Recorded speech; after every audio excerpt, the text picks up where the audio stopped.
ہزار صبح بہار از نگاہ می چکدش، تجھے جو دیکھتی ہوں در مدح رسول اللہ. ہزار صبح بہار از نگاہ می چکدش، جنوں ز سایہ زلف سیاہ می چکدش، جنوں ز زلف سیاہ می چکدش، نفس نفس گل و نسرین ز عکس رخ ریزد، سبد سبد گل خندان ز راہ می چکدش، سبد سبد سبد گل خندان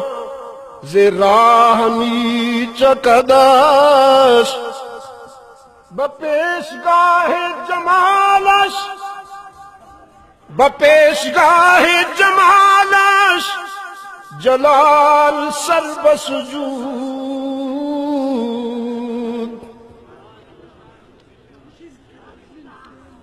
بپیشگاہ جمالش جلال سر بسجود،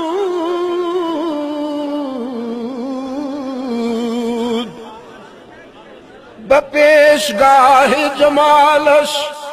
جلال سر بسجود، تیری کلندری کے حضور سکندری بھی سرنگوں نظر آتی ہے، تیری کلندری کے حضور سکندری بھی سرنگوں نظر آتی ہے، بپیشگاہ جمالش جلال سر بسجود،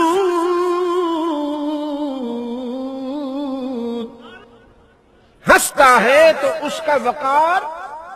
مجروح ہوتا ہے، سنجیدگی میں وقار اور ہنسنے سے وقار مجروح ہوتا ہے، لیکن میرے محبوب کا تبسم دیکھیے، بپیشگاہ جمالش جلال سر بسجود، چه خنده و چه تبسم که جاه می چکدش، چه خنده و چه تبسم که جاه می چکدش، صدا آفتاب صدا آفتاب بزیر گلیم می رخشد، ز دل کے فقر چه گویم که ماہ می چکدش، ز دل کے فقر چه گویم که ماہ می چکدش، نظر کنید ببخت بلند بیوزنے، یعنی خدیجہ ام المومنین سیدہ خدیجہ الکبریٰ رضی اللہ تعالی عنہا جو بیوگی کی زندگی گزار کر آئی تھیں،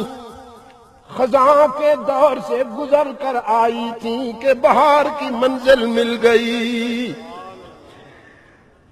نظر کنید ببخت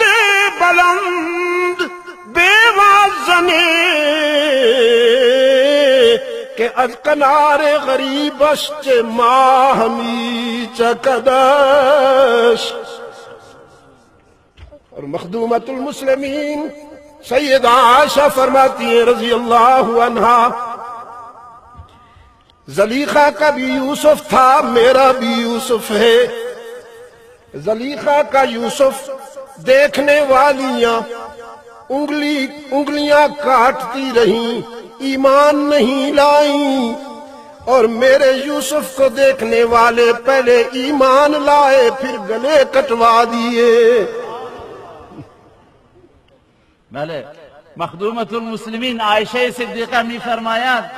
بله زلیخا هم یوسفی داشت و من هم یوسفی دارم، یعنی محمد رسول الله صلی الله علیه وسلم. آنجا زنان دیدند ایمان نیاوردند اما انگشت